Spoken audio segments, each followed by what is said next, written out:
Hello, everyone. We are back for episode 2 of the Dishes and Dimes and Basketball News live show. I'm Kelsey, joined by Sandy and our special guest, Dwayne Notice, Raptors 905, Hamilton Honey Badgers, University of South Carolina Gamecocks, Team Canada, etc., etc. So, what's going on, guys? I'm good. Thank you for having me on the show. I appreciate you guys. Sandy, what's going on? Nothing much. Just waiting to hear if the season's gonna start or not start. I'm just kind of curious about what's happening with the NBA. They dropped the bomb that it might start on the 22nd, and then it's been like silent. So we don't know what's happening, what's gonna go on. So yeah, how do you guys feel about that? A December 22nd start. No, as an athlete, I just feel like they need more, especially the guys that were in the playoffs. Then they need more time to rest. Lakers won a championship like 3 weeks ago, if that. Like they're still celebrating, if I'm not mistaken. Some of them are in Vegas. I saw like a couple of days ago. So, and then to me, it's just you got to give your body enough time to rest, and it might be hazardous if they start so soon. For a lot of people, you might see more injuries. Similar to like what we saw in the NFL when they didn't have a preseason. There's a whole bunch of guys that went out the first day because you need that time to prepare for an NBA season. And if the NBA season starts in December, realistically that means training camp has to start in sometime November. That's like around the corner. So I don't know about that. As an athlete, I just think they need some time off. And then the guys that were in the bubble for so long, like they deserve to be around their families and things like that. So there's a lot of reasons pointing to why I personally think that it shouldn't start that quickly. I agree. I mean, what do you think about, like they've been home with their families for a couple of weeks now after being away for months and months, and now they have to leave like right before Christmas. Yeah. So it's going to be really probably traumatic for their kids.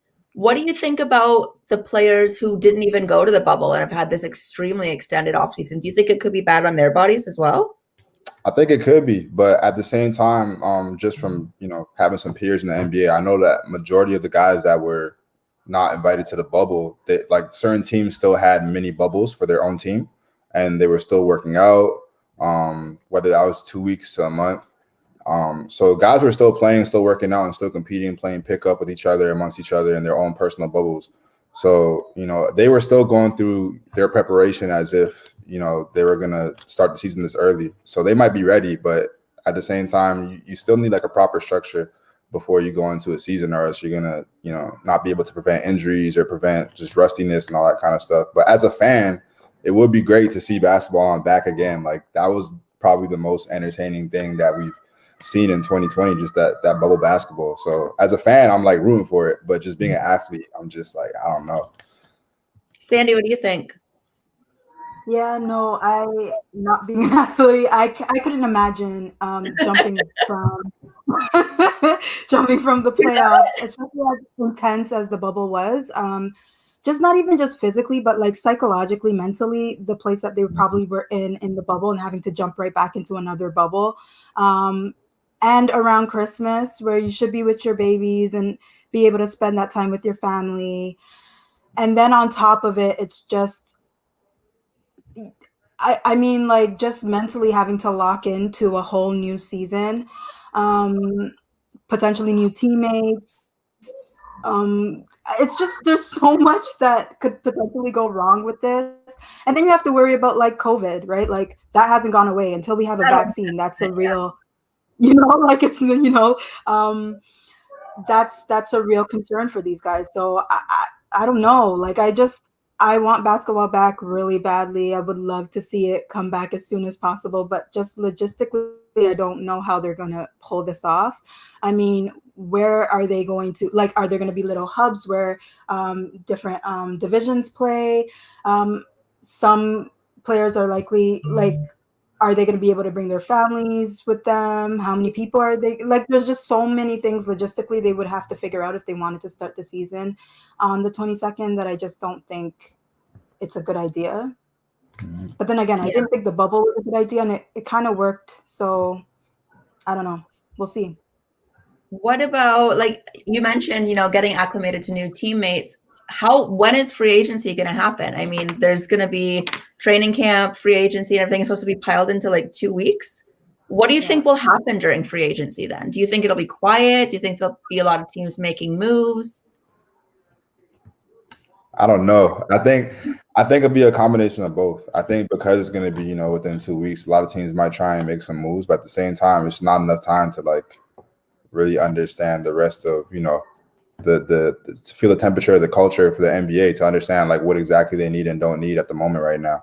I just think it's a weird time. It's very unprecedented, but at the same time, I think the best organizations will make the most of free agency, and they'll do what they can because they've been preparing for this moment for a long time, even though it's been uncertain with the date. I think that, the best organizations will come up on top and make the best choices for their team.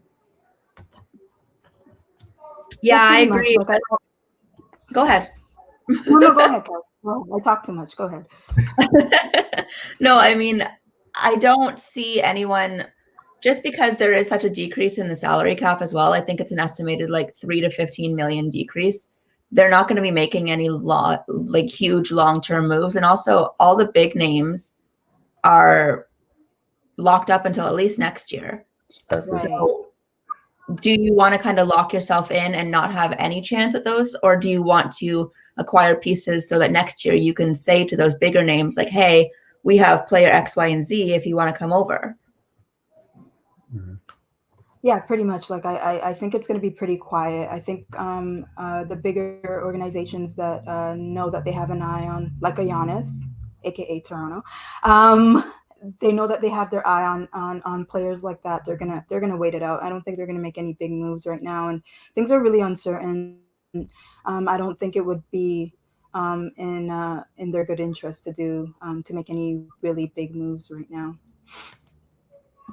And what do you think about Fred? Do you think he's staying? Do you think he's going? I mean, that salary cap decrease kind of for Raptors fans is kind of a good thing, because it means that other teams can't pay him as much. Exactly. That's true. I'm a What do firm you man. guys think? He put the work in. Just I'm good friends with my big bro Nick Wiggins, who's Andrew Wiggins' older brother that went to Wichita State during the same time that Fred VanVleet was there. So I've known of Fred for a while. And Fred has always put the work in, and just to see it come to fruition has been tremendous. I've been in the gym with him as well, and just to see his work ethic at a high level all the time and always have that underdog mentality is something great to see that's paying off during the season, especially during those times where like he was struggling last year in the playoffs or 2 years ago when we had Kawhi, and he was struggling in that series and everybody was writing him off, and then to see him prevail and get a championship. And so I think he deserves all the money that he's going to get. But like you said, it's kind of a good thing that the salary cap for us is kind of low so that other teams can't really, pay him what he probably deserves. Because in my opinion, he's a $100 million player.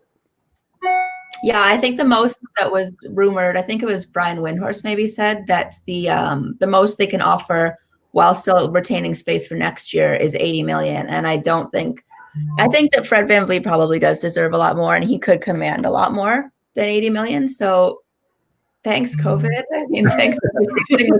Shout out to COVID still. I mean, I know he loves the city too. That's also a good selling point as well. I mean, Toronto's proved to be a great home for him and his family. So just outside of basketball, I think that we have all the intangibles that make him feel comfortable to want to re-sign. But again, I definitely believe that he deserves just more than 80 million, just because of the kind of caliber of player he is.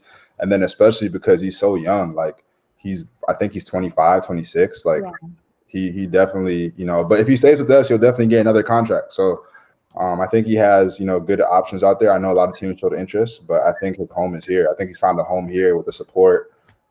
We all love Steady Freddie, so I would love to see him come back to the Raptors and for us to pay him and honor him for what he's worth. And the shoes. I mean, his and one shoes, the first ones were like Raptors purple, Raptors red, Raptors basically logo. So I don't think he would leave that money on the shelf if those shoes were to not sell after he leaves. Yeah. No, that's weirdly enough, I feel like I know, Kelsey, you and I are talking about like Gordon being right for the Boston culture.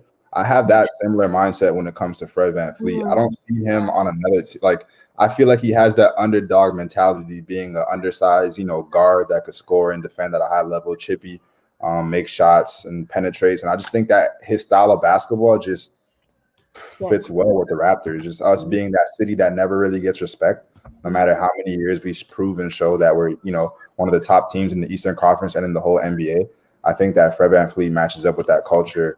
That kind of mentality, that identity culture that we have in Toronto. Yeah, I mean, speaking of Gordon Hayward, there's a bunch of rumors. I know there's always rumors about him going back to Indiana just because he's from there. But they seem to be getting more traction this year of him going to Indiana. And I guess Indiana potentially trading Miles Turner for him. What do you guys think of that? Sandy, you go first. I don't know. I think, I mean, it could work. Hayward's not the same. He's not the same player that he was a couple of years ago because of the injury. It's going to be interesting because I think Oladipo and Turner aren't going to be there. So maybe this could be a new. You mean they're both not going to be there? I don't know. I think Victor is not going to be there. I don't think Victor's staying. I think he's ready to. I think they're making a switch, with the trading and getting a new coach, and the changes that they seem to be making. I just think they're trying to make a culture switch now, and I don't think they're going to move forward with Victor, and I don't think Turner is going to be there as well. So if that's the case, if they feel like Gordon will be a good fit, maybe it's a good opportunity for him to maybe start over. I think right now his place on the team, on the Celtics, is kind of, I don't know, I feel like he's lost his place on the team. He's not nearly as dominant as he was. And I think Tatum and the rest of them have taken steps. So they don't necessarily need Gordon the way that they used to. And so maybe being on Indiana would be a good turning point for him. Yeah, culturally, I think he's meant when it comes to being coached by Brad Stevens. I think that Gordon Hayward has a good synergy with him. But similar to what you said, I think that the Celtics just have so many weapons that Gordon Hayward just has to play the back role. And it sucks because we all know his potential. We saw what he did when he was in Utah, and it was incredible. So to see him go to Indiana and probably, that would most likely be, even if Oladipo stays, he'll still be one of the top 3 options on the team. Because outside of what was it, Warren? TJ Warren, that was going crazy in the bubble. I don't really see, anybody else on that team that, could probably serve better at the guard position or at the small forward position than Gordon Hayward. So seeing him go to Indiana, I would love to see it because, like you said, he needs a reintroduction to the NBA. I think that he's able to catch a rhythm with Boston Celtics because of his injury. As soon as he went to Boston Celtics, he had that gruesome leg injury. And I think it's very difficult for him to kind of catch stride. Every time he comes back and he starts to get into the swing of things, I think he always falls behind because of injuries and just because of being outshined by his teammates. So I think Indiana's a good fit for him. It's a slow moving market town. I think that, and like you said, Kelsey, that's where he's from. So what more to inspire somebody and motivate someone to kind of be passionate about the game of basketball than playing in front of their family and friends? Now, let's circle back for a second to Victor Oladipo, because Sandy, you think he's gone. Most people seem to think that he's gone. Dwayne, you've worked with Nate Bjorkgren for Team Canada, for Summer League. Do you think working under Nate could possibly sway Victor Oladipo to stay? What do you think? Yeah, I had the fortunate, opportunity to be coached under Nate Bjorkgren last summer. Playing with Team Canada, we went to Australia and just knowing him, being a part of the Raptors 905 organization. So I got to be a part of the, Raptors organization. And he's a great coach. He's been with Nick Nurse for a long time. He knows his X's and O's. He's a very motivational coach. In my opinion, he's a player's coach because he's the kind of guy that checks on you, make sure you get what you need off and on the court before basketball, if anything. So I think that goes a long way. We're starting to see a lot of, in my opinion, in this league, especially in the league that we're, in now, the teams that are winning are the teams that have coaches that are, I think, in my opinion, are player coaches that can bring the best out of every player. I don't think all the teams that are winning nowadays are the teams that have the militant coaches, the do it my way or whatever, like the Van Gundy type of way. There's a lot of coaches that are bringing the most out of players because they're able to resonate with them. And Nate Bjorken is someone that does that. And like I said, he's X's and O's. He's extremely smart. Like, he's very intelligent. The only downside of that is that he's never been a head coach before in the NBA. So that might not be a selling point for Oladipo to want to stay. But if they're looking to change the culture up, I think that Oladipo should stay, but especially because his value is not, it's not as high as it should be because he's coming off that quad injury. So I don't want him to, try and go somewhere else to rebuild or restart and, just not work. I think he should just stay in Indiana and continue to be embraced by the fans there and give Bjorken a chance. Victor Oladipo, if you're listening, that's our pitch to you. Unless you want to come to Toronto, you can do that too. But I mean, quick question before you move forward. So with Victor, if he wants a championship, which seems to be the thing that he's really eager to push for, do you think staying in Indiana would be a good idea? I mean, he's not getting any younger, If he wants a championship, he probably needs to move. So how do you think, what do you think he should do in that case? Well, honestly, I think if they get Gordon Hayward, I think that adds another element that they're probably missing. Yeah. It's not like Indiana's in the bottom of the Eastern Conference. It's not like they need, restructuring. I just think they just need a new identity. And, having a new coach might inspire that. It might change the offense up a little bit. And, Miles Turner, he's young and he's a great defender. His offensive game is proven to be getting better and better. He's shooting the ball extremely well nowadays.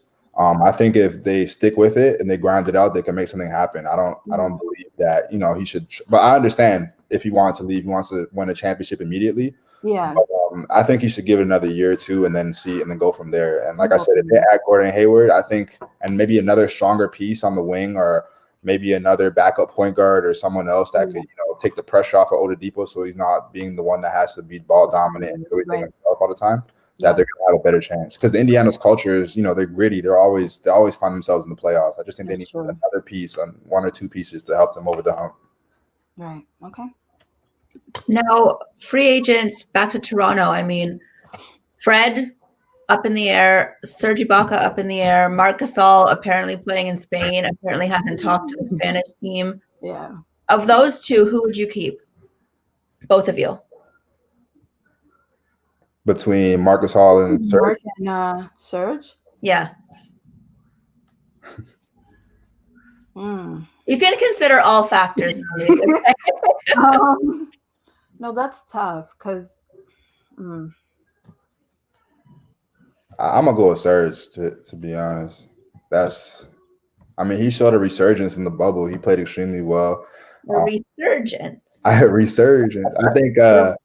I think that he, when he plays the right way, not saying he doesn't, but when he doesn't, get all trigger happy and shoot a whole bunch of threes, and when he works his way inside out and he takes, timely shots and he continues to make, defensive plays, I think that we need him down there. He kind of adds a toughness that we need, and it's not even just a toughness like brute force as well, but it's also skill.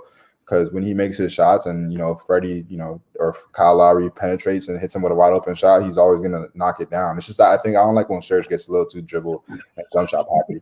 And Marc Gasol, I'm like, yeah, I'm like, yo, just talking about. But and Marc Gasol, he's a little bit older than Serge. Serge, he's in his early 30s as well. But I think Marc Gasol is a little bit at the end of his career. And if I were the Raptors, I would keep Serge before I would keep Marc, just in my opinion.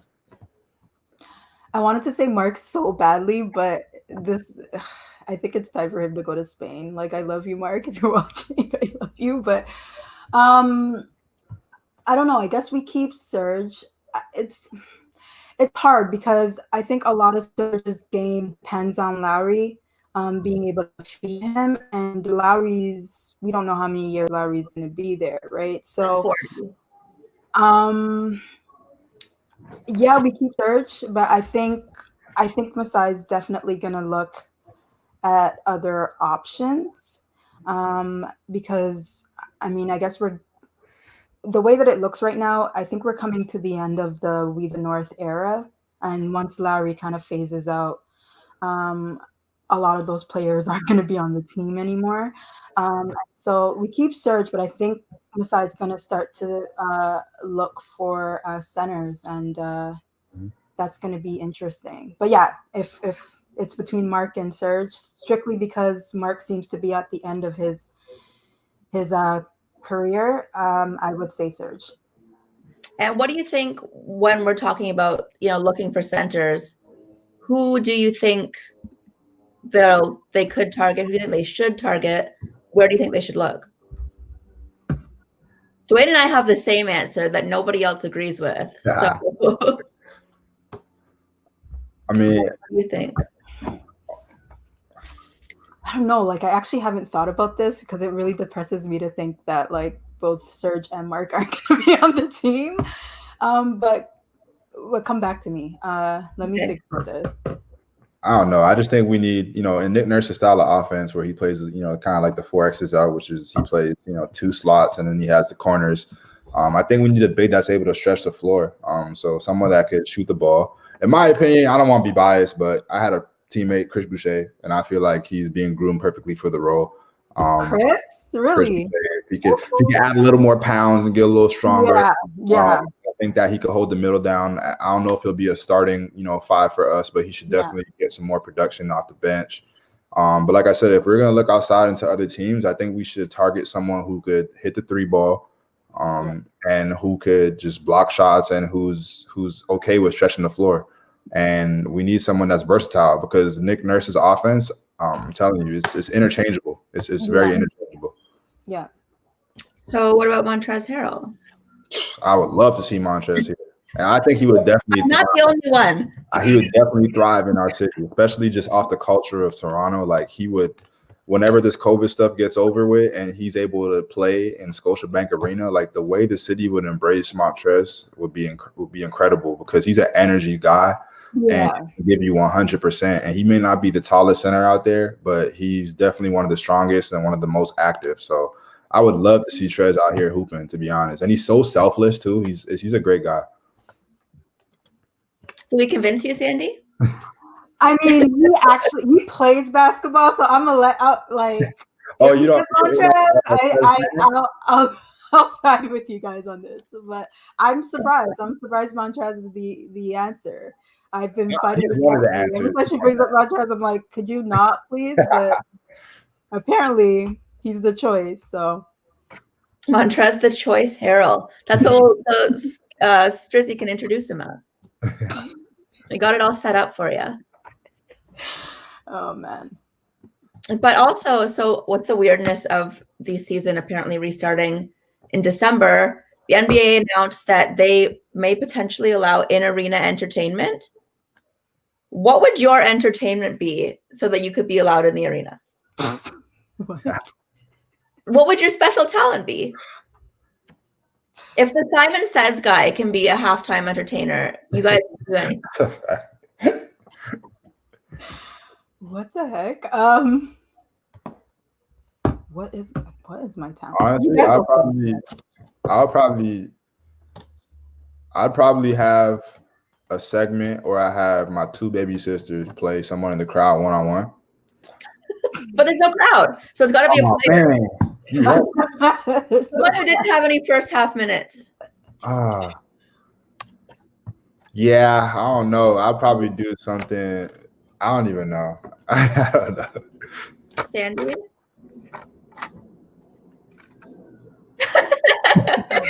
No, because there's no audience. There's no crowds. Like, honestly, there's no audience, so I'd probably like sing or rap. Yeah, I was gonna Just say for sing, but just for the players, because there's no pressure there. There's no crowd. right. I probably make balloon animals. It's like my super secret talent. My secret. Really? I'm really good at making. Yeah, I'm really good at making balloon animals. You said making stuffed animals? No, balloon animals. Oh yeah, you should put they should put a timer on the clock and just have you see how many you can make or whatever. I can make a dolphin. I can make a rose. I can make dogs, giraffes. And then you can have somebody guess what you're making to see if you really like that with the skills with the balloons. Yeah, or I could just have like the end of bench players yell out and be like monkey, and then I could like make them. That actually works. Yeah. I would watch that. I'd watch it. Move over, Red Panda. It's a new halftime act in town. That's great. That's funny. Yeah, I don't have any talent, so that's a dub still. If they somehow, if they could like build a temporary bowling lane there, I would for sure be bowling the whole halftime. Just get a whole bunch of strikes. That's not really impressive to watch. So I don't know. But that would be my talent. Single person bowling. Yeah. I know, like just. Can you imagine it? That's hilarious. So, While singing and rapping. yeah. How about that? Hey, I could bowl strikes while singing and rapping at the same time. There you go. We found your new career. Basketball's over. You are merely halftime entertainment now. Yeah. Speaking of entertainment, where do the Clippers go from here? Wow, what a segue. Right? That was the most entertaining part of the postseason. I'm sorry. It really was. Seriously. What do they do? I mean, they've traded away all of their picks. They are locked into these massive contracts with this team that's obviously not gelling. So what do? They have no choice. They have to run it back. No, Exactly. And they just gotta figure it out. In all honesty, I'm not making excuses for them, but like you do need time to gel and have chemistry. So I think, with COVID, hitting 3/4 within the season, I think that probably affected them. But at the end of the day, they have, a future Hall of Famer, potentially more than one future Hall of Famer. So they should have figured it out and being coached. Yeah, they have Patrick Beverley, and then they also they should have figured it out. That's what they get the big money for. Like, I'm not gonna sit here and say that Paul George is this or that, but they definitely need to come together, be on the same page. I think that as much as you love Pat Beverly, I'm not saying that. I'm just saying they need to start letting their game. They need to take Kawhi's approach and just let their game do the talking. I think they need to stop, getting in the media and everybody being all rah and talking trash. Like, they just need to next year just come and hoop and just play to their full potential and get off the social media and the bandwagoning and the fans and the trash talking. I think once they focus, that they'll be able to deliver. Now, speaking of moving on from Pat Bev and his trash talking, I was working on something because, the salary cap's a lot lower. A lot of teams are going to be looking elsewhere rather than big names or trades. So I was looking at the G League, and what do you think of slotting in Tyler Ennis beside Kawhi Leonard? Do you think that would be great? Because they both kind of have like the same demeanor. They're not going to like talk all this shit and then have nothing to back it up. I mean, I like that. I'm an advocate of Tyler playing on any team just because, like you said, he's extremely poised. He doesn't get flustered in high pressure situations. I've been on the battle lines with him in the battlefront, and the way he handles adversity is amazing. He's very resilient. I think he's very secure with the basketball. He doesn't turn the ball over. Not saying that Pat Beverly does or doesn't, but I think he does. High turnover guy. But Tyler's a guy that's able to run the offense, and he's not worried about all the other extremities outside of basketball. He's just worried about getting the work in and holding guys accountable, but doing it in-house. And I think that's what they need. I just think that they just needed to hold each other accountable. Like, when you have a team with that many superstars or that many all-stars with so much personality that's larger than life with Trez and all those kind of guys, I think you just need somebody in there that can just rein them all in and hold them together and just let them know that the game needs to do the talking. So I think Tyler's one of those guys that can do that. Well, we're all for it here at Dishes and Dimes for Tyler Ennis playing for the Clippers. What else? What about Chris Paul? What do you think is going to happen to Chris Paul? I mean, we see his name in trades every year, but again, like Gordon Hayward to Indiana, it seems a little more possible this year. I personally don't think that they should move on from him. I didn't expect anything from that Thunder team, and then they exceeded all like light years past all my expectations. Yeah. No. So what do you think? Stay. I don't know. I'm torn. I mean, I get it. He wants a ring, but like, I think torn. culturally it's such a fit. I don't know. What do you think? Why are you torn? I'm torn because, again, I play alongside Shai Gilgeous-Alexander, and I think that the impact that Hamilton, Ontario. Yeah, man. I think that Shai, the impact that he's had the impact that Chris Paul's had on Shai has been tremendous. Just being that big brother figure and really taking him under his wing. Like, we got to truly witness what it means to have a vet like on the team, like really take you under his wing and just you saw how Shea flourished from being with the Clippers to being with OKC. And then, so I would love to see him stay to continue that bond. And like you said, he's just culturally, that's Chris Paul. Like OKC grind it out. Like, no glitz and glamour. Like it's not Lob City. Like Chris Paul is built for the like underdog kind of mentality as well. However, I'm a huge Chris Paul fan. I like he's put his time in since the New Orleans days, and I just think that he deserves a ring. Just there's certain guys I want to see get a ring, and the relationship that he has with LeBron, obviously being really good friends for a long, long, long time. Wouldn't mind seeing him meet up with him in LA and seeing how that works. But yeah, I'm not sure, man. Chris Paul's getting up there as well, so if he has any chance of winning a ring, I think he's gonna have to leave OKC, especially because I'm pretty sure I saw on Twitter the other day that Gallinari tweeted out something like, "What team should I go to next?" or something like that. So I don't know. Yeah, there's a lot of players doing that. I think Christian Wood did that on Detroit too. Like, you haven't been here long enough to be pulling stuff like that. I'm not a fan of that. I don't think you should run to Twitter to ask fans where you should I'm just not a fan of the whole social media, like letting your business out there like that. I think you should handle things in house. If you're unhappy and you want to leave, like talk to your agent, talk to your team. I don't think you should be asking fans where you want to go. Like it's not a popularity contest. Like I don't know, but anyways, yeah. So if Gallinari leaves, I don't know. Chris Paul, that's another less weapon. So, but they do have all of those picks that they got for Paul George. Yeah. Trade. Like they have the potential to build going forward, whereas the Clippers don't. But Chris Paul doesn't have time. That's my point. I don't think he has time to. It depends on if he's chasing a ring, he needs to leave. If he's gonna stay and wants to be like a mentor, like he was to Shea, to other draft picks, then he could stay. But I don't know. Maybe I think he'll leave, to be honest. And then the whole State Farm and all that. If he goes back to LA, is probably gonna help his brand out and what he's trying to do outside of the game of basketball for his career. So. Going to a bigger market city. So you never know. And then plus with how everything's shaking up nowadays, like even if they have a lot of picks, it's like who are they gonna how do we know how these guys are gonna materialize without the proper draft prospects and the process and stuff? It's like this draft this year is gonna be the first time we really you're really taking a gamble on somebody. Like seriously, because there's no summer league. All these guys that are going to get picked, it's like you're on the team and either you're ready to play or not. There's no summer league. There's no pre-draft workouts, all that kind of stuff, like playing against other people in pre-draft workouts. It's just one-on-one workouts. You're going to go straight from being drafted to if they potentially start the season in December, you're going straight to the season. Now, your brother originally declared for the draft and then changed his mind when all of this started. Do you think that this weird draft process, did that kind of reaffirm his decision, or is he like, maybe someone could have taken a flyer on me?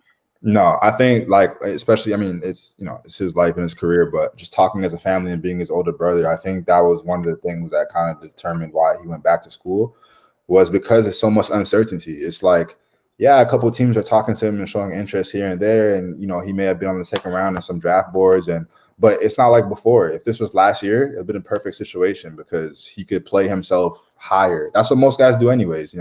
You have a great season in college or university, and you go to the pre-draft workouts, and if the knock on you is that you can't shoot, then you just make sure you put in all that work, so then by the time you get to the pre-draft workouts, you're knocking down shots consistently.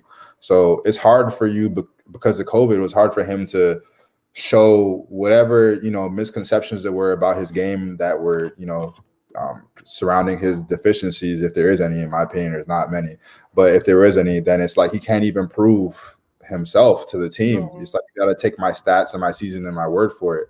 So I think he's making the smart decision by going back to school. I think a lot of guys that wanted to go to the NBA made the similar decision because, like I said, it's just a whole bunch of uncertainty. Because now, if you don't get drafted, now it's you're forced to go overseas. There's a whole lot of stuff that goes with it. Why not just go back to school and secure your future by continuing to get an education and continue to get better at basketball?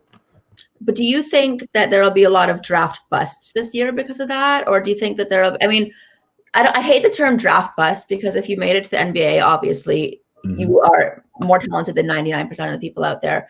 But do you think there'll be a lot of people that don't kind of live up to the hype going into the season, or a lot of people that exceed it? I think a lot of people won't live up to the hype simply because, like I said, they don't have the proper preparation that we usually get to see. It's going to be tough. Like summer league is big. It's really big for a lot of these key guys in the draft. And then outside of that, you have the training camp. And then even outside of that, you have, like I said, mentors like Chris Paul that, okay, if we know we might get this pick or whoever, even if we do draft them, then I can take him under my wing a bit until training camp. Now we can't do all that because of the COVID restrictions. So I think there's going to be a lot of players that are going to be, like I said, thrusted into the season. And it's like either you're good enough and you're ready or it's going to show. And like you said, I hate the word bust as well. So I'm not going to say there's going to be a lot of busts. But I think it's going to be a very different result from all these players because it's just not going to be as prepared as usual. Yeah, especially when you look at last year's draft class. I mean, you look at like Ja Morant. There's not going to be a Ja Morant this year because they just didn't have the time to find one. Mm-hmm. Yeah. Sandy, what do you think? No, I agree with him 100%. It's just there's just so much uncertainty. It's a really good decision to probably go back to school and work on what you need to work on and declare later on. Yeah, so there might be a lot of busts. They didn't have a lot of time to prepare. They didn't have a lot of time to fix the things they need to fix or work on the things they need to work on without the pressure of being in the NBA. Mm-hmm. And you're going to be thrust into the NBA immediately, which I'm like terrified for these kids, these poor babies. It's a lot. And, under these circumstances too, like you're going to be put into a bubble, probably not going to see your family. Like, it's just, there's a lot to it's a lot mentally, on your shoulders for sure. It's a lot. Yeah. It's literally like being in university and then, getting a job like right out of it without any like, real experience or training. Yeah. Like it's tough, man. It's going to be tough. Really I was just thinking for the first time, I didn't think of this before until we started talking about it, but the draft next year will be kind of strange too, because these guys aren't really like playing on teams right now, are they? There's not really any college basketball right now. Yeah, I think I spoke to my brother the other day. I think that most of the leagues are going to be starting in mid-November. Okay. So I think there is going to be college basketball this year. I think what they're doing, I know South Carolina is doing like a percentage of fans. So America, they're going to figure it out. They're going to still try and get, college basketball on TV. Yeah. So at least they might have, somewhat of a season. I don't know if they're going to do March Madness. I don't know if what they're gonna do for that. I don't know what they're gonna do for. I saw there were talks of some conferences not having non-conference games, just doing conference games. So I know there's gonna be college basketball this year. They're gonna work around it somehow, some way.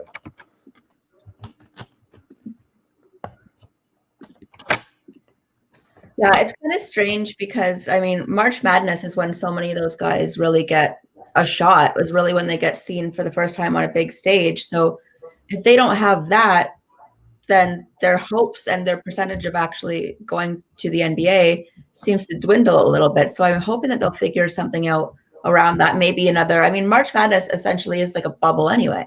Exactly. So if they can do that without fans, but then again, it's the NCAA. They're not going to do anything where they can't make a dollar off of it. So. What was the draft process like for you?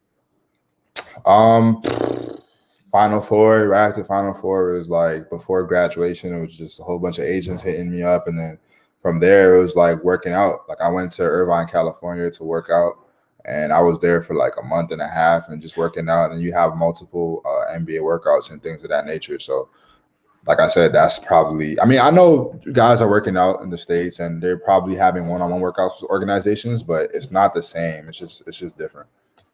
Yeah, I guess you can't really see how you stack up against other players when it's just you and a coach in a room. Exactly. I feel bad for these guys that are going to be going into the league this year. This is not ideal. It's like sending my kids to kindergarten for the first year in the middle of a pandemic. But it's really it's tough. But if they're able to like survive this year, then they're Gucci, right? Exactly. Like if you can make it through this year under these circumstances, then you're good. You're going to be in the NBA for a while. So you could take it either way. Yeah. Speaking of young guys, I was on a podcast last week. It was Hypothetical Moments in Sports, and they had asked, the question was, what if the Raptors never traded for Kawhi? So but I want to ask you guys, what if LeBron hadn't sold the entire farm for Anthony Davis. Do you think that they would be the reigning NBA champions right now? No. Nah. No, I think it takes a special person, a special player and individual to play alongside LeBron James. Just from the peers that I have in the NBA, it's a lot of pressure, man. It's like playing with a Kardashian. Like you're constantly having the camera on you. Like everything you're doing is going to be critiqued and watched. And then because LeBron is at such a high level, most of these guys that he plays with, like Brandon Ingram, those type of guys that were on the Lakers before, they looked up to like they had posters of LeBron, like all of the basketball players did growing up. So now you're on the same team as him. Yeah. It becomes a situation where it's like, I don't want to mess up. I don't want to, like, you become nervous. You know, like you have to be a special individual who like respects LeBron, but at the same time is comfortable and secure with your game to play alongside LeBron, because you're going to be critiqued overly. Like you saw what happened to KCP and Danny Green throughout the whole season. Like, you know, if that was someone else other than Danny Green, I'm not sure they'd be able to take it. If that was someone else other than KCP, I'm not sure they'd be able to take it. Guys like J.R. Smith are used to playing with guys like LeBron, so they're able to struggle in certain games and not that doesn't affect them for the next game. Whereas younger guys like Ingram, who had a breakout season with the Pelicans, but I'm saying if he goes 0 for 11 one game and LeBron's in his ear and he's showing bad body language and the media is saying that, you know, LeBron needs better players around, that gets to these younger guys. So you need guys who are like secure within their game. No offense to Lonzo and Brandon Ingram, those guys, but I think that the supporting cast they had this year was fit to mold like LeBron's style of play. Yeah, I mean, the thing about Lonzo is he had such a big spotlight on himself just because of all the nonsense his dad was talking. And then you put him beside LeBron, like that was just, he was set up to fail. So he again is exceeding any expectations that I had of him, because of all the nonsense that was spoken around him. But speaking of Pelicans, Stan Van Gundy as their coach. What do you guys think of that? I love it. I love Stan as a coach of a really young team. I don't know what anybody else thinks. I think the structure will be really good, and this is a coach that will be able to kind of guide them in the right direction, and that they'll be able to learn a lot from, that they'll respect kind of right out of the gate. And he has the experience, right? And so I think it's really good for these young guys that are just kind of starting out, to have that kind of guidance. You know, he's the kind of coach where it's like my way, and they need that. I think they need that. You can't have like a Steve Nash type of a situation where it's like, oh, everybody's the coach. You know, you need someone with that's going to give them structure. So I think it's good. I'm really excited to see how it's going to play out. No. Like I'm really excited for these kids. I think it's really good for them. Yeah, I agree. I'm on the same page. I think Stan Van Gundy needs a team with young cats because, like you said, his style of coaching is very different. But maybe all the time that he's had off being a broadcaster and stuff might change his ways. But I think that, you know, it's good for Zion. It's good for Lonzo. It's good for Nikhil, like guys like that are going to be under the tutelage of Stan Van Gundy. He obviously knows a lot. He's been around for a long time, so they can't do anything but benefit from it. So I think it's a good fit as well. There's a lot of coaches out there that I'm surprised that haven't really gotten a nod or a look, but I think that's a good situation for the Pelicans and Stan Van Gundy. What do you think of Amari Stoudemire joining Steve Nash's coaching staff? That is a weird sentence to be saying in 2020, but I'm torn as well. Very torn. Why is that? Why? You know Nash well, so as a basketball player, they're both going to be able to command a lot of respect on that team because you can't dispute, like, first of all, them separated by themselves. Nash, 2-time MVP, one of the best, greatest point guards to ever play our game, and then you have, you know, Amari Stoudemire, who's one of the best finishers to play our game as well. And then the seasons he had in Phoenix and New York were incredible. And then putting them two together, like no one knows the pick and roll better than those two guys. So it'll be interesting to see how KD is at the 4 and being in pick and rolls, which we don't see a lot, but seeing him and Kyrie in a ball screen and pick and roll together. So I think he'll command respect because it's like it's Amari Stoudemire. You're not going to disobey or talk back or not at least listen to what he has to say. But at the same time, just being a basketball player, I know coaching is just – I know a lot of stuff goes into coaching. And similar to like we were talking about, with just being thrusted into a situation, I think it's difficult to just jump straight into like a coaching job, especially if it's lead or head or second assistant. It'll be one thing if Amari was like a player development coach or behind the bench or he had some experience coaching for a bit, but for him to just go straight into coaching, I don't know like how he'll be able to communicate with the players and translate what he knows knowledge-wise, basketball-wise, into coachable style. Yeah, I think the thing is, it might work out, like the whole Kyrie's, no coaching, just vibes thing, because they have coaches that don't necessarily have coaching experience. So at first I thought that Kyrie kind of was like, driving a wedge between his teammates of who's going to listen to him as like team captain and who's going to listen to the coaches, but maybe they will find a way to make that work. We'll see. Yeah. We will see. That's very interesting. I don't know. I just hope this doesn't start like a trend of a whole bunch of people thinking that, I can just be a coach out of nowhere. Like you have there's a lot of guys like Nick, like if we look at Eric Spoelstra, who's, been a part of the Heat culture for since the 90s and worked his way up from video coordinator to head coach. And he's been a successful coach and now he's one of the greatest coaches of all time statistically. But that was because he learned the ins and outs and the intricacies of being a coach. And he got to learn under, Pat Riley and learn throughout the organization and the pits and the falls and the down years. And so, I think that everyone it's cool to be thrown into the fire like that. But when you have KD and Kyrie, I think you just need somebody who's just ready right now to be a coach and not trying to figure their way out. Do you think that having Kyrie and KD on your roster as your first year of a coach, that's kind of a really big thing to luck into, right? Having those two of the biggest superstars in the world on your roster, do you think that that's going to hinder him if they don't make it very far, or what do you think? What do you mean by hinder? Like in terms of his legacy as a coach, or just if they don't succeed? It's a lot of pressure if they don't succeed. Yeah. It's similar to I'm not going to say the Doc Rivers situation, but it's like when you have a magnitude of those two players on your team, and it doesn't work out, of course, you're going to be the fall guy and the scapegoat. In the NBA, where, players are rarely held accountable, it's usually the coaches. It sucks that it's a blessing and a curse that Steve Nash is going to be the Brooklyn Nets coach because he has such high level talent and two future Hall of Famers. But if it doesn't succeed, everyone's going to point the finger immediately at Steve Nash, and that's not fair.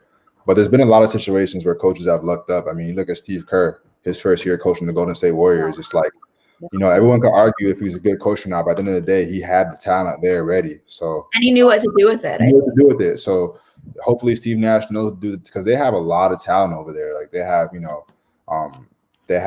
Jarrett Allen, who I think is going to be an amazing big man in this NBA. If he could just add a little bit of offense to his game, I think he'll be a tremendous big man in the game. But I love the way he plays defense, and he's young and he has potential and he's long and athletic.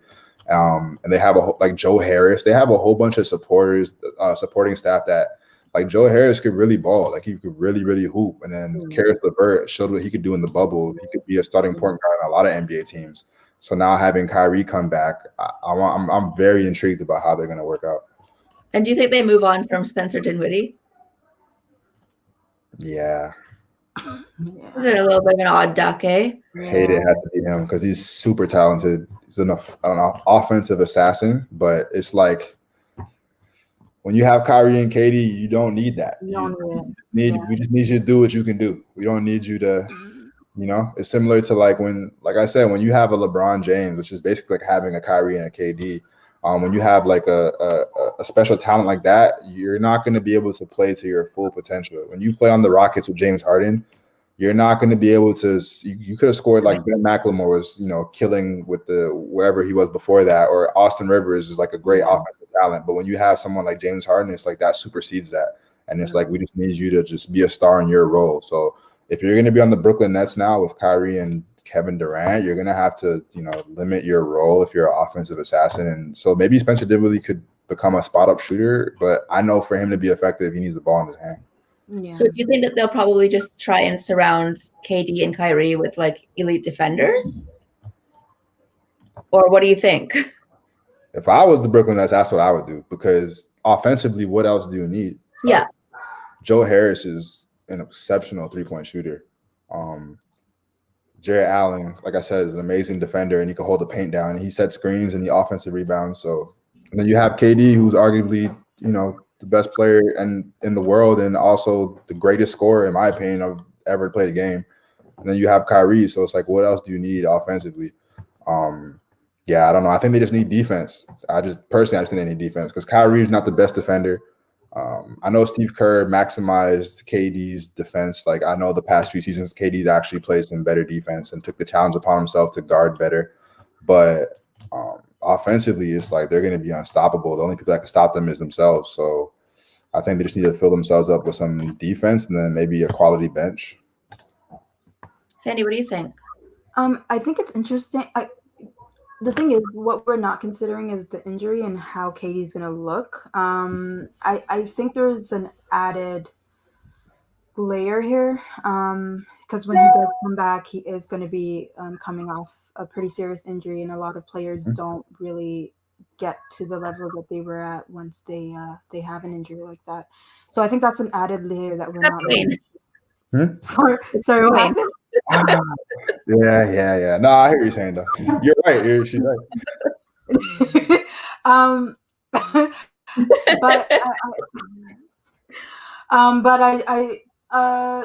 Like in terms of putting the team together, I do think they just need really good defenders. If KD comes back even like 75% or 60% of what he is or what he was, that's a very dangerous team.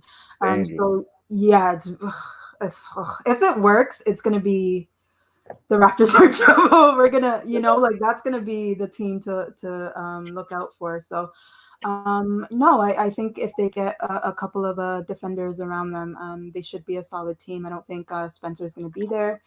Levert's really great.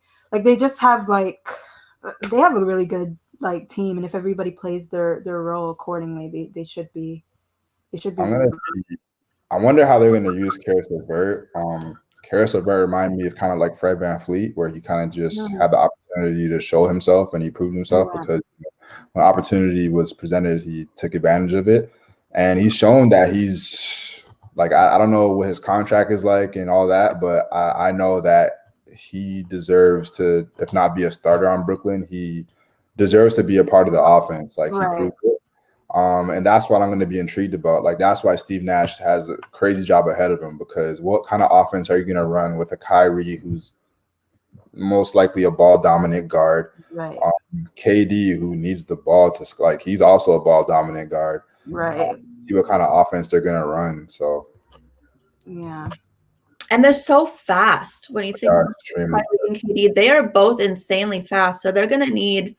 If they're going to be on the offense, they're going to need offensive weapons who can keep up with them. And that's hard to do when you're running back and forth. Like, I don't know. They're going to need some cardio heavy guys. Exactly. They're definitely going to need that. But again, like what Sandy was saying, when you have, especially if KD comes back, like you said, like 60, 70% of what he was, like I'm a firm believer in saying Kevin Durant's like the greatest scorer of all time, just because like we've never seen someone who's above 7 feet handle the ball like Kyrie and shoot the ball like Steph Curry, right? Basket like LeBron. Like, it's crazy. Like, he has every intangible. There's nothing he can't do. He scores at all 3 levels like proficiently. So hopefully he comes back just a little bit. I mean, hopefully he comes back to his full potential, but if not, I think he'll still be above a lot of guards in the NBA, a lot of scorers in the NBA. Someone asked if we think Caris LeVert's gone by trade before camp. Yes or no? No. He's not going yet. No, I don't think he'll be gone. I think it'll depend on the season. Like I said, I don't know what kind of offense Steve Nash is gonna run. Like I know Steve Nash, and I've been in gyms with him and stuff, but I've never like seen him coach like a whole team. So I don't know what kind of style he's going to run. So it's hard for me to say, but it depends on the production that Caris LeVert is going to be getting. But if I was Caris LeVert, I would, I'd feel like Fred VanVleet. Like, I deserve more money eventually, because I know I proved myself to everybody around the world during the bubble of how well I could play. I could literally run a team. He ran the Brooklyn Nets. Right. Yeah. No, he did. And what does that mean for our dear friend Justin Anderson? Do you think Brooklyn's going to sign him again? What do you think is going to happen there? I think they should re-sign him. Yeah. Because in my opinion, that's the culture. He's Brooklyn basketball. Plays hard. You saw him and Lowry get into it. Like he doesn't care who you are. I remember he got into it with Marquise Morris like a couple of years ago. And that's the original moment that made me hate the Morris brothers. When he headbutted Noggin bopped him. Yeah. But Justin Anderson is the type that I have LeBron. I have to guard. I'll guard him. Like he might score 30 on me, but I'm never taking the possession off. And I think that's what Brooklyn needs to get back to.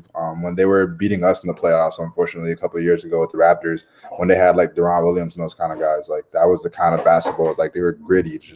They need someone like that. I agree. I think they should keep him.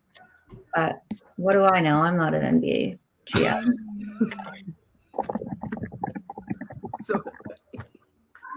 Well, we've got a couple minutes left. Let's do some most likely twos. We did an episode that was really fun. Sandy, it was you and Sidra and I, right? Yeah. For our NBA superlatives. So who is most likely to get left behind by the team bus, like Quinn Cook?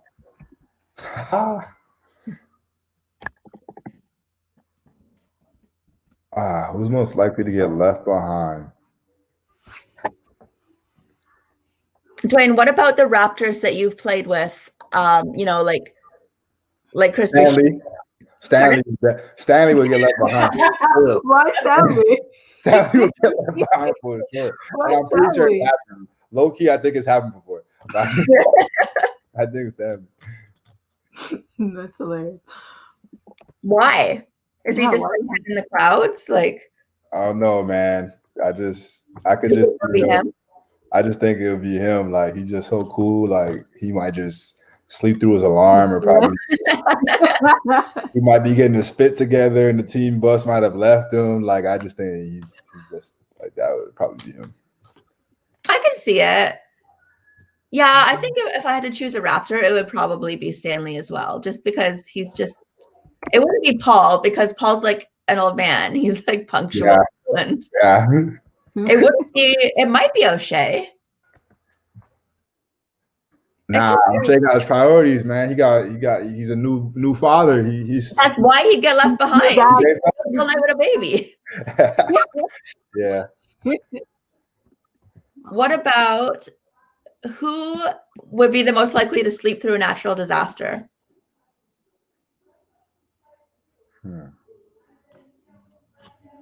On the Raptors, or just in the whole entire NBA? The whole league. To sleep through a natural disaster. I would say someone like Kawhi. Kawhi? I feel like Kawhi just wouldn't care. Like he would just be oblivious and just wouldn't care. Like I could see that. Like he probably like if it was like a natural disaster, like peek an eye open and be like he probably heard something and then just go back to sleep. He just doesn't care. That's true. I was thinking, who was it that brought their entire like hyperbaric chamber to the bubble? Was that Tobias Harris that has that really weird sleep schedule? Somebody brought their chamber to the bubble? Yeah, I think it was Tobias Harris. I think there was a story about his sleep schedule. And it was really, really like rigorous. And he like has a sleeping chamber. Like he doesn't have a bed. He has a sleeping chamber. Like he's like Dracula or something. Wow. I know LeBron has that as well. Doesn't Larry have one? I don't know how they'd make one that big though. I know, right? Yeah. But then again, he's got LeBron money and we don't. So yeah. Don't make it as big as he needs it to be. Yeah. That's why he's got the LeBron money. Who do you think is most likely to infiltrate a team as a double agent? D'Angelo Russell. Oh, for sure. That's a good one. I don't know. It's been there, done. It's been there and done already. That's hilarious.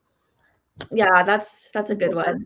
I mean, that's what I'm hoping Nate Bjorkgren's doing by taking the Pacers job. I think it was Sean Woodley that said that he took the Pacers job so that he can deplete Miles Turner's stock and have him come to Toronto.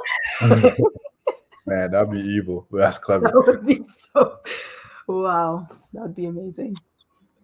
And we were talking, I think it was during one of the watch parties. So this is a really weird question, but Etan Thomas told us when he was teammates, I think was it Gilbert Arenas? Yeah. And he shit in a teammate's shoe. Who do you think? I think it was What? yeah. We'll have to ask him about it, but who do you think is most likely to do that? Shit in a teammate's shoe. I'm going to say Dwight Howard. I think that he would think that it was funny. Like, he wouldn't do it maliciously. He'd be like, oh my God, guys, I'm so funny. Yeah. And like you'd hear like Shams be like, Dwight Howard has been waiting for Los Angeles Lakers. I could see that because he's childish. I can see that. I can see that. Yeah. Yeah. I can't think of anybody else who would. Yeah, I kind of think. Like that's questions OD.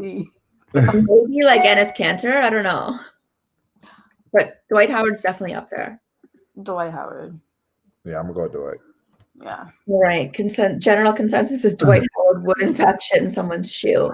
And then I was watching like highlights of the season today, just going down memory lane. Do you guys remember the Philadelphia and Minnesota Timberwolves fight? That happened this year where like Ben Simmons put Karl-Anthony Towns. Oh, yeah. That's how long the series or the season has been. Yeah, it's the longest NBA season ever, right? Yeah, seriously. Yeah. The Raptors are the longest reigning champions. Yeah. Do you think there's going to be a lot of weirdness next year just because it's been such a weird off season?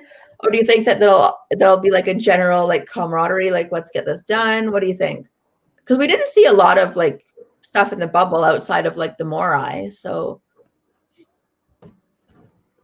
I don't know. I just know from a player standpoint, being in a bubble situation mentally is like there's a lot of pros, but it's also a lot of cons. But I know for a team, it does a lot for a team. Like it can only bring you guys closer.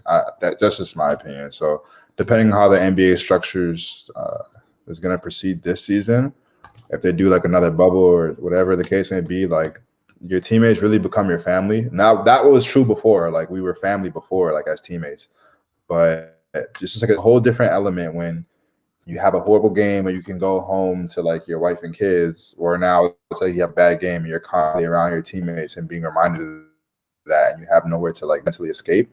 So if, you know, the most you can do is uplift your brother. So I think the team camaraderie is just only going to continue to heighten, but that's just my opinion. I don't know. what if you don't like what if it was when Jimmy Butler was on the Timberwolves? Like, what if you don't like your teammates and you're stuck in that situation for months? But that's the beauty about it. It's like, if I don't like you and you don't like me, and we know we're gonna be in this bubble for however long, we're gonna we can't avoid each other. We're gonna have to confront our issues, and we're gonna have to either work it out or come to some type of compromise for the betterment of the team. So I think that's the beauty of like being in the foxhole with somebody you don't like or do like. It's like you're gonna have to learn to respect that person because you're gonna have to confront the issues. You can't get away from them and ignore them. Yeah, that's a good How do you think trades are going to happen in the bubble? It's like if there's 4 different regional bubbles, are they going to like take them from one hotel to another, or are trades going to be like vetoed? What's going to happen? That's going to be weird. Yeah. Yeah. And then the All-Star game, I mean, we don't know if it's looking like there's not going to be one. So what's going to happen with players who have like all-star clauses in their contract? I'm not getting the extra money. No. Not getting extra money, but I think You're not getting the extra money.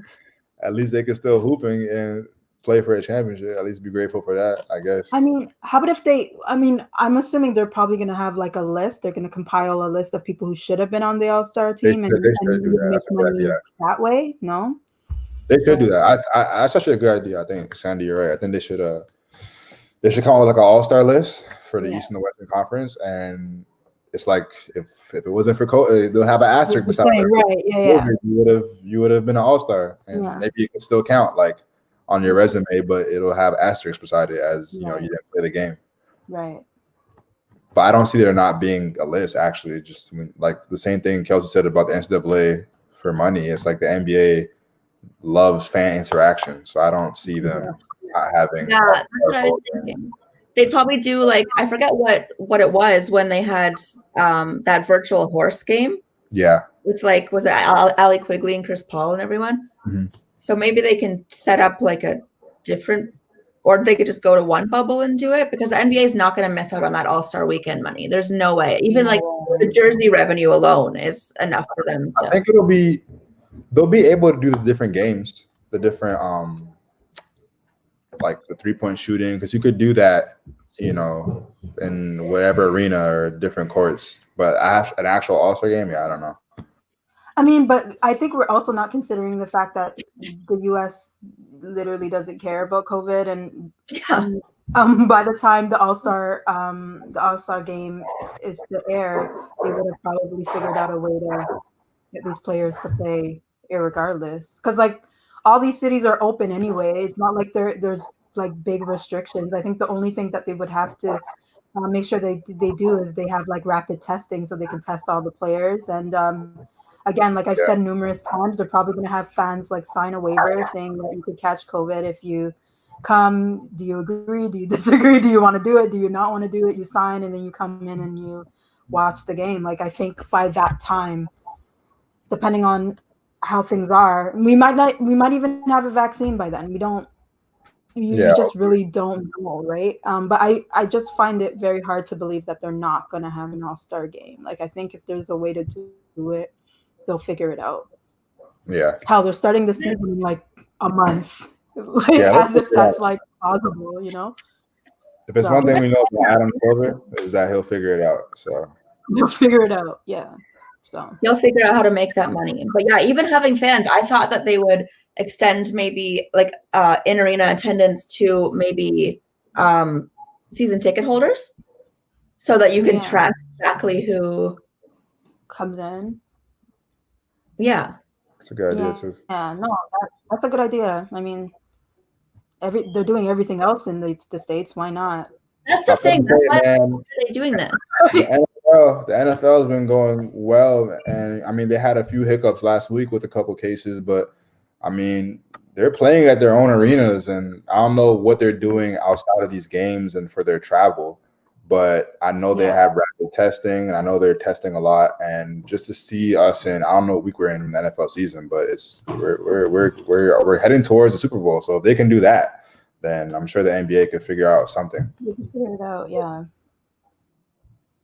But the NFL isn't like where I would want to model my business off. It's not. But I'm just saying, where they're able to still, play at their own home arenas, I find it pretty impressive.